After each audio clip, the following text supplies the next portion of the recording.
Hello friends, welcome back to my channel SMG ಅಪ್ಡೇಟ್ಸ್ಗೆ. Friends, ಇವತ್ತಿನ ಮಾಹಿತಿ ಏನಂದರೆ ಉದ್ಯೋಗಾಂಕ್ಷಿಗಳ ಹೋರಾಟ ಸಮಿತಿ ಕರ್ನಾಟಕ ಇವ್ರ ಕಡೆಯಿಂದ ಬೃಹತ್ ಪ್ರತಿಭಟನಾ ಧರಣಿ ನಡೀತಾ ಇದೆ. ಯಾವಾಗಂದರೆ ಇದೇ ಡಿಸೆಂಬರ್ 10ಕ್ಕೆ ಧಾರವಾಡದಲ್ಲಿ, ಎಲ್ಲಿ ಅಂದರೆ ಧಾರವಾಡದಲ್ಲಿ ಪ್ರತಿಭಟನೆ. ಇದು ಯಾಕಂತ ನಿಮ್ಗೆ ಗೊತ್ತಾಗಿರ್ಬೋದು. ಆಲ್ರೆಡಿ ಪೋಸ್ಟರ್ ನೀವು ಎಲ್ಲ ಕಡೆ ನೋಡಿರ್ತೀರ. ರಾಜ್ಯದಲ್ಲಿ ಲಕ್ಷಾಂತರ ಹುದ್ದೆಗಳು ಖಾಲಿ ಇದ್ರೂ ಈ ಕಾಂಗ್ರೆಸ್ ಗೌರ್ಮೆಂಟು ರೆಕ್ರೂಟ್ ಮಾಡ್ತಾ ಇಲ್ಲ, ನೋಟಿಫಿಕೇಷನ್ ಮಾಡ್ತಾ ಇಲ್ಲ. ಬರೀ ಇಂಟರ್ನಲ್ ರಿಸರ್ವೇಷನು, 56% ರಿಸರ್ವೇಷನು, ಬರೀ ರಿಸರ್ವೇಷನಲ್ಲೇ ಈ ಗೋರ್ಮೆಂಟು ಕಂಟಿನ್ಯೂ ಆಗ್ತಿದೆ. 2.5 ವರ್ಷ ಆಯಿತು. ಇನ್ನೂ 1,000 ಇವರು ನೋಟಿಫಿಕೇಷನ್ ಮಾಡಿ ಆರ್ಡರ್ ಕಾಪಿನ ಕೊಟ್ಟಿಲ್ಲ. ಸೊ ಆಲ್ರೆಡಿ ಡಿಸೆಂಬರ್ 1ಕ್ಕೆ ಪ್ರತಿಭಟನೆ ಆಗಿತ್ತು. ಅಲ್ಲಿ ಪ್ರತಿಭಟನೆ ಟೈಮಲ್ಲಿ ನೀವು ನೋಡ್ಬೋದು, ಉದ್ಯೋಗಕ್ಕಾಗಿ ನಾವು ಹೋರಾಟ ಮಾಡಿದ್ರೆ ಯುವ ಜನರು ಏನು ಮಾಡಿದರು, ಅವ್ರನ್ನ ಬಂಧಿಸಿದರು. ಅವ್ರ ಮೇಲೆ FIRs ಇದಕ್ಕೆ ಹಾಕಿದಾರಂತ ಮಾಹಿತಿ ಇದೆ. ಸೊ ಇವರು ಗೋರ್ಮೆಂಟ್ ಬರೋಕ್ಕಿಂತ ಮುಂಚೆ ಕಾಂಗ್ರೆಸ್ ಪಕ್ಷದ ಭರವಸೆ ಅಂತೇಳಿ ಎಷ್ಟು ಚೆನ್ನಾಗಿ ಪೋಸ್ಟ್ ಮಾಡಿದ್ದಾರೆ ನೋಡಿ. ಹಲವು ವರ್ಷಗಳಿಂದ ಭರ್ತಿ ಮಾಡದೆ ಖಾಲಿ ಉಳಿದಿರೋ ಹುದ್ದೆಗಳನ್ನು ಒಂದೇ ವರ್ಷದಲ್ಲಿ 1.5 ಲಕ್ಷ ಸರ್ಕಾರಿ ಹುದ್ದೆಗಳನ್ನು ಮುಂದಿನ 1 ವರ್ಷದಲ್ಲಿ ಭರ್ತಿ ಮಾಡೋದು ಕಾಂಗ್ರೆಸ್ ಪಕ್ಷದ ಭರವಸೆ ಅಂತೇಳಿ ಪೋಸ್ಟರ್ ಮಾಡಿದ್ದಾರೆ. ಇದು ಪೋಸ್ಟ್ ಹಾಕಿದ್ದಾರೆ, ಟ್ವೀಟ್ ಮಾಡಿದ್ದಾರೆ. ಇದು ಎಲ್ಲಿ ಹೋಯ್ತು ಅಂತಲೇ ಗೊತ್ತಿಲ್ಲ. ಇವರು ಏನು ಕೊಡ್ತಿದ್ದಾರೆ ಅಂದರೆ, ಇಲ್ಲಿ ಏನು ಪೋಸ್ಟರ್ ಇದೆ ನೋಡಿ, ಇದು ಮಾತ್ರ ಪಕ್ಕಾ ನಿಜನೇ.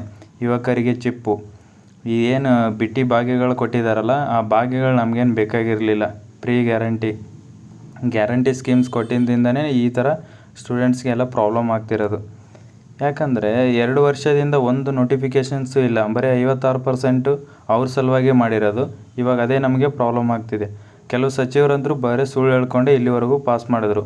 ಇವರು ಮಧು ಬಂಗಾರಪ್ಪ ಮಿನಿಸ್ಟ್ರ್ ಇದ್ದಾರಲ್ಲ, ಇವರು ನೋಡಿ ಅತಿ ಶೀಘ್ರದಲ್ಲೇ ಶಿಕ್ಷಕರ ನೇಮಕಾತಿ ಅಂತೇಳಿ ಇಲ್ಲಿವರೆಗೂ ಪಾಸ್ ಮಾಡ್ಕೊಂಬಂದರು. ಮತ್ತು ಹೋಮ್ ಮಿನಿಸ್ಟ್ರು ಜಿ ಪರಮೇಶ್ವರ್ ಇದ್ದಾರಲ್ಲ, 10,000 15,000 PC ನೋಟಿಫಿಕೇಷನ್ಸ್ ಮಾಡಬೇಕು, ಮತ್ತು 5,000 PSI ರಿಕ್ರೂಟ್ ಮಾಡಬೇಕು ಅಂಥೇಳಿ 2 ದಿವಸ 3 ದಿವಸ 1 ವಾರ ಅಂಥೇಳಿ ಇವ್ರೂ ಇಲ್ಲಿವರೆಗೂ ಒಂದು ನೋಟಿಫಿಕೇಷನ್ಸು ಮಾಡಿಸಿಲ್ಲ.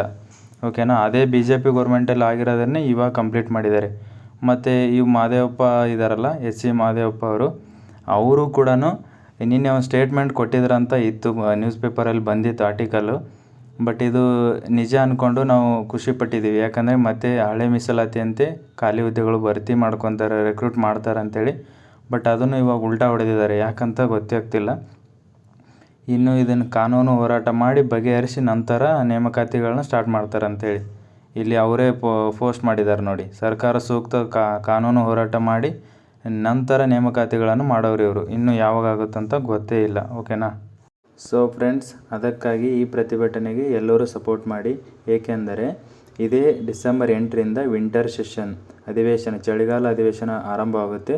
ಸೊ ಆ ಸೆಷನಲ್ಲಿ ಇದನ್ನು ಚರ್ಚೆ ಮಾಡೋಕ್ಕೆ ನಾವು ಈ ಪ್ರತಿಭಟನೆ ಬಿಸಿನ ತಟ್ಟಿಸ್ಬೇಕು ಅವರಿಗೆ. ಅದರ ಸಲುವಾಗಿ ಈ ಪ್ರತಿಭಟನೆಗೆ ಎಲ್ಲರೂ ಸಪೋರ್ಟ್ ಮಾಡಿ, ಎಲ್ಲರೂ ಭಾಗವಹಿಸಿ. ಬೇರೆ ಪ್ರತಿಭಟನೆ ಬೇಜಾನಾಗಿದ್ದಾವೆ, ಬಟ್ ಈ ಪ್ರತಿಭಟನೆ ತುಂಬ ಇಂಪಾರ್ಟೆಂಟ್ ಆಗುತ್ತೆ ನೋಟಿಫಿಕೇಷನ್ಗೆ.